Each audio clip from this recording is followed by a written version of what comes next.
Navsari anti corruption bureau દ્વારા આજે એક એવી કાર્યવાહી કરવામાં આવી છે કે જિલ્લામાં જ નહીં પરંતુ સમગ્ર ભ્રષ્ટ તંત્રમાં હચમચાટ મચી ગયો છે.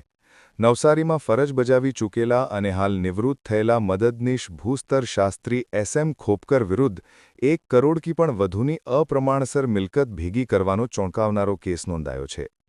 માહિતી અનુસાર વર્ષ 2009થી લઈ 2018 દરમિયાન એસએમ ખોપકરે પોતાની કાયદેસરની આવકની સામે શંકાસ્પદ રીતે વિશાળ રકમની કમાણી કરી હતી.